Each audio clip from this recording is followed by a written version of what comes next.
हाँ जी, कैसे हैं सारे? A very good afternoon to all of you. और आज एक क्वेश्चन इंटरनल सिक्योरिटी से रिलेटेड डिस्कस करेंगे। क्वेश्चन आपके सामने आपकी स्क्रीन पे है। What have been the dividends gain in Kashmir post the abrogation of article 370।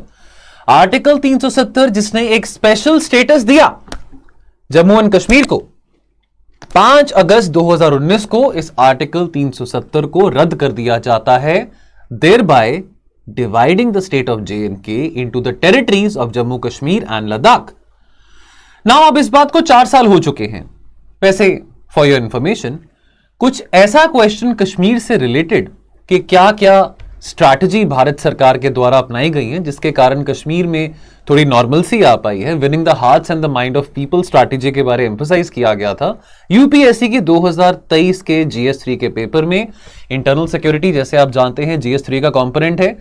तो अब इस क्वेश्चन को कैसे आंसर करेंगे? यहां पे पूछा जा रहा है कि क्या फायदे हुए हैं आर्टिकल 370 को रद्द करने के बाद, कोई फायदा हुआ है कि नहीं हुआ है?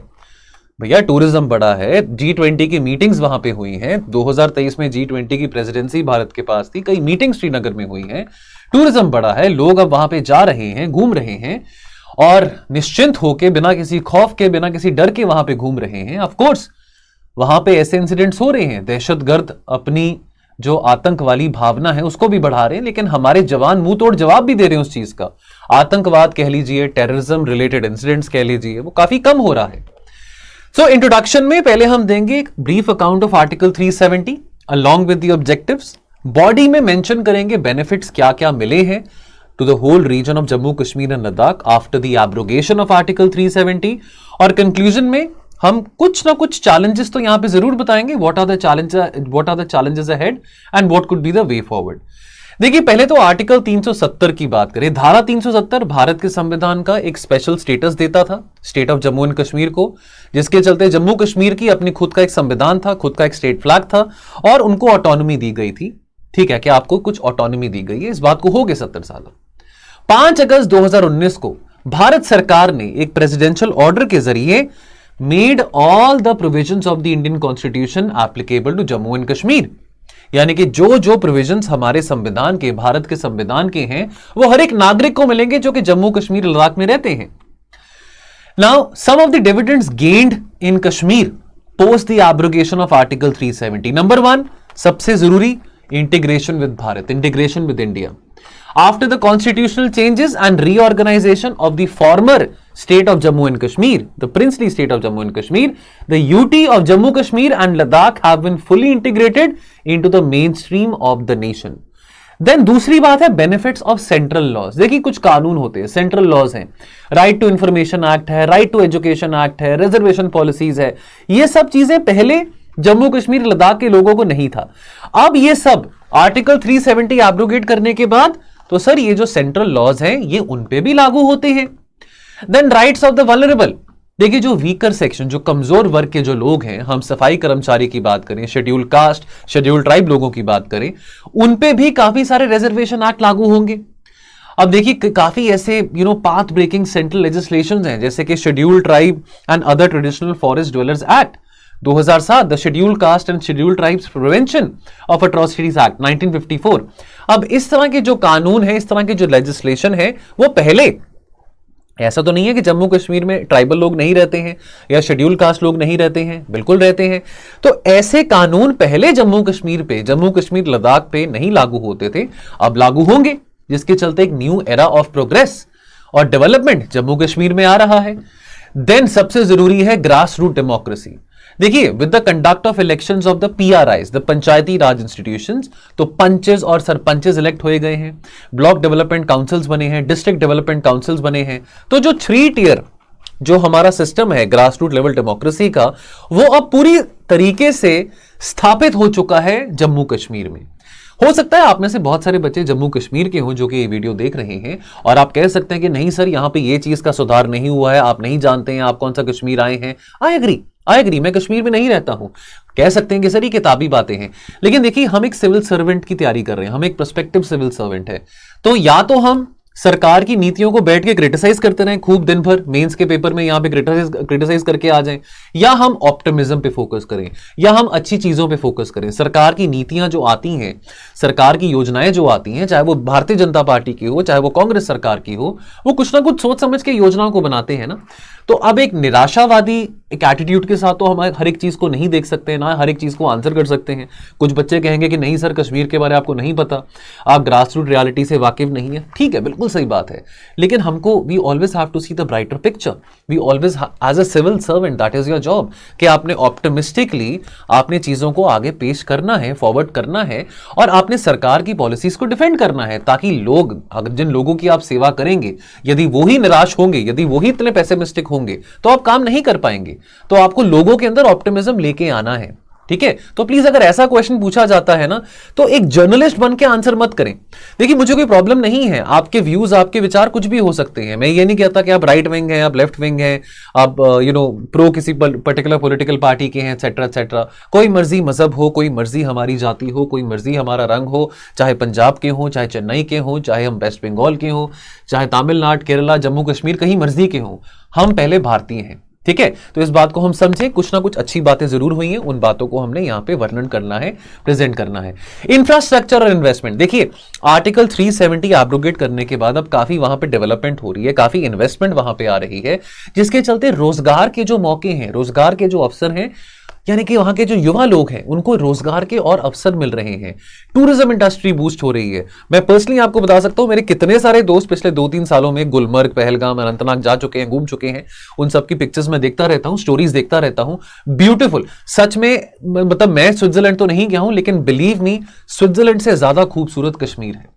सिक्योरिटी की बात करें, देखिए government has claimed that security situation in J&K has improved जब से आर्टिकल 370 को रद्द किया गया है, और जो number of terrorism related incidents हैं और जो नंबर ऑफ टेररिस्ट्स हैं वो भी न्यूट्रलाइज किए गए। Number of terrorism related incidents कम हुए हैं।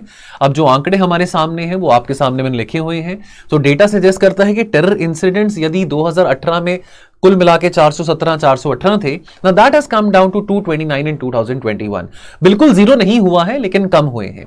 एंड ऑफ कोर्स अभी कुछ ही दिन पहले की बात, एक बहुत दर्दनाक घटना हुई थी अनंतनाग डिस्ट्रिक्ट में, जहां पे हमारे जम्मू कश्मीर के एक डीवाईएसपी, हमारे कर्नल मनप्रीत सिंह और हमारे इंडियन आर्मी के मेजर, तीनों को शहादत मिली। वो लड़ाई लड़ रहे थे कुछ घुसपैठियों के खिलाफ, कुछ दहशतगर्दों के खिलाफ, और उसके बाद हमारी आर्मी ने भी मुंह तोड़ जवाब दिया। जो लश्कर के जो टेररिस्ट आए थे यहाँ पे अनंतनाग में, और जो वहां पे जंगलों में लड़ाई हुई थी, उनको न्यूट्रलाइज किया। ऑपरेशंस अभी भी चल रहे हैं। तो यानी कि कहने का मतलब यह है कि ऐसा नहीं है कि आतंकवाद रिलेटेड इंसिडेंट्स या आतंकवादी बिल्कुल खत्म हो गए हैं जम्मू कश्मीर में से, कम हुए हैं। एक डर की भावना उनके अंदर शुरू हुई है। So there have been some concerns which have been raised with respect to human right violations। ये अब की बात नहीं है, ये बहुत लंबे अरसे से ये शिकायत जो सिविल सोसाइटी है जम्मू कश्मीर की, उनकी ये शिकायत थी कि देखिए ह्यूमन राइट वायलेशंस काफी हो रहे हैं।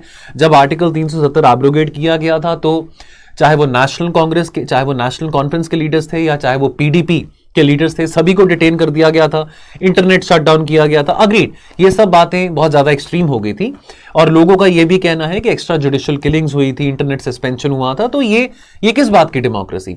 लेकिन अब आगे जाके बहुत जरूरी है समझना, और ये winning the hearts and the minds वाली जो स्ट्रैटेजी है, इसको मैं और डिटेल में किसी वीडियो में जरूर डिस्कस करूंगा।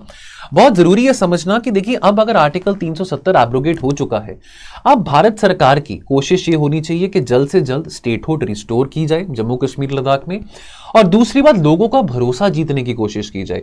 देखिए, पहले तो क्या होता था कि पहले पाकिस्तान की बहुत ज्यादा इंटरफेरेंस रहती थी।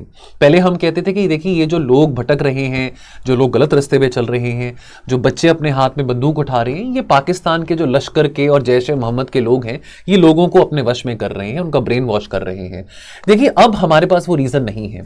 इस करके अब हमने ये देखना है कि हमने परसेप्शन मैनेजमेंट की बात आती है, हमने परसेप्शन बदलना है कि भारत सरकार वाकई में उतना ही प्यार जम्मू के लोगों को करती है, उतना ही प्यार लद्दाख के लोगों को करती है, उतना ही प्यार कश्मीर के लोगों को करती है, चाहे जो मर्जी मजहब हो। तो देखिए, साथ के साथ जो बॉर्डर सर्वेलेंस एक्टिविटीज हैं, या डेवलपमेंट इनिशिएटिव्स के लिए, डेवलपमेंट एक्टिविटीज के लिए ज्यादा बजट की रिक्वायरमेंट हो, तो ये भारत सरकार को यहां पे ये कदम तो उठाने पड़ेंगे कि ज्यादा बजट एलोकेट करना पड़ेगा, ताकि डेवलपमेंट रिलेटेड इनिशिएटिव्स पे जम्मू कश्मीर काम कर सके। पीरियोडिकली इलेक्शंस होने चाहिए, और साथ के साथ अब वो बहाना नहीं होगा कि पाकिस्तान गुमराह कर रहा है जम्मू कश्मीर के अवाम को, क्योंकि अगर हमने सही मायने में अगर लोगों का दिल जीतना है, भरोसा जीतना है, तो हमको ये परसेप्शन बदलना पड़ेगा। और अगर ऐसी रिपोर्ट्स हमारे सामने आ रही हैं कि वहां पे इंटरनेट शटडाउन हो रहा है, टॉर्चर हो रहा है, एक्स्ट्रा जुडिशियल किलिंग्स हो रही हैं, तो हमको ये भी सोचना पड़ेगा कि जहां पे हम डिजिटल इंडिया का सपना देखते हैं, डिजिटाइजेशन की बात करते हैं, कश्मीर के, लद्दाख के और जम्मू के युवा को भी इंटरनेट की उतनी ही जरूरत है जितनी किसी और बच्चे को है in any part of the country. So दोस्तों, ये कुछ इंपॉर्टेंट बात थी जो कि मुझे इस आंसर में लगी, जो आपके साथ मैंने शेयर करी 10 मिनटों में। बाकी दोस्तों, एक और आपको इन्फॉर्मेशन देना चाहता हूं कि देखिए, हमारा एक कोर्स है संकल्प मेंस आंसर राइटिंग का, और साथ के साथ दोस्तों आपको ये भी बताना चाहता हूं कि हमने बैच 6 यूपीएससी का शुरू कर दिया है, लॉन्च कर दिया है। तो अभी यहाँ पे एक स्पेशल कोड चल रहा है 10% ऑफ का, यदि आप बैच 6 को इस्तेमाल करेंगे। लेकिन यहाँ पे आपको मैं संकल्प कोर्स के बारे में बताना चाहता हूं। देखिए, ऐसा है कि अभी आप प्रीलिम्स की तैयारी मोस्ट प्रोबेबली जनवरी ऑनवर्ड्स करना शुरू कर देंगे, तो अभी भी half of the September has gone and I think अभी 2-2.5 महीने 3 महीने हैं कि आप अभी भी आंसर राइटिंग कर सकते हैं। और जैसे कि आज हमारा एक ऑफलाइन का स्टूडेंट हमारे यहाँ पे सेंटर में आया था, तो मैं बैठ के उनके साथ बात कर रहा था और कह रहे थे कि सर अभी हम क्या करें 2-3 महीने के लिए। तो मैंने उनको यही बोला कि बच्चों देखो, ऐसा है कि आपने पढ़ाई तो कर ली है, किताबें तो आपने पहले पढ़ ली हैं। अब अगर वही आप ज्योग्राफी, वही आप पॉलिटी की किताबें, वही आप बाकी हिस्ट्री के नोट्स अभी बैठ के पढ़ते रहेंगे तो कुछ नया तो नहीं कर रहे आप। अगर कुछ नया करेंगे तो ही आप जाके अपना अच्छा रिजल्ट लेके आ पाएंगे। पुराने तौर तरीके अपना के देख लिए हैं तो 2-3 बार नहीं निकला पेपर, तो क्यों नहीं हम टॉपिक को कवर करें क्वेश्चन आंसर से, यानी कि टॉपिक कवरेज हो। इतने सारे क्वेश्चंस हम प्रैक्टिस करें, 250 से ज्यादा क्वेश्चंस आपको प्रैक्टिस करने को दिए जा रहे हैं कि आपके सारे के सारे सब्जेक्ट्स कवर हो रहे हैं, टॉपिक्स कॉम्प्रिहेंसिवली कवर हो रहे हैं क्वेश्चन आंसर के फॉर्मेट में। और जो चीज लिखी जाती है वो हमको याद भी रहती है, और साथ के साथ ये जो तैयारी आपकी मेंस ओरिएंटेड चलेगी नेक्स्ट 3-4 मंथ्स के लिए, वो आपको प्री में भी बहुत ज्यादा बेनिफिट देगी। ये अपने तजुर्बे से कह रहा हूं, कोर्स बेचने के लिए मैं नहीं कह रहा हूं, चाहे तो ना भी लीजिए, लेकिन अपने तजुर्बे से कह रहा हूं। ये गलतियां हमने करी थी उस समय में, और खैर ये गलतियों से ही हम सीखते हैं, ग्रो करते हैं, तभी आपको अपने अनुभव से बता रहा हूं। तो अगर आपको ठीक लगे तो ये कोर्स 2 प्रकार का है, एक विदाउट इवैल्यूएशन, एक विद इवैल्यूएशन। ठीक लगे तो जरूर हमारे टोल फ्री नंबर पे कॉल करिएगा, और यहां पे ये टोल फ्री नंबर है 1800-890-3043। और अगर आप एक कोड यूज करेंगे, कोड का नाम है कुबेर लाइव, तो आपको कुछ ना कुछ एक्स्ट्रा डिस्काउंट जरूर मिलेगा। तो इस कोड को अप्लाई करना मत भूलिएगा। थैंक यू सो मच, मिलेंगे बहुत जल्द। जय हिंद।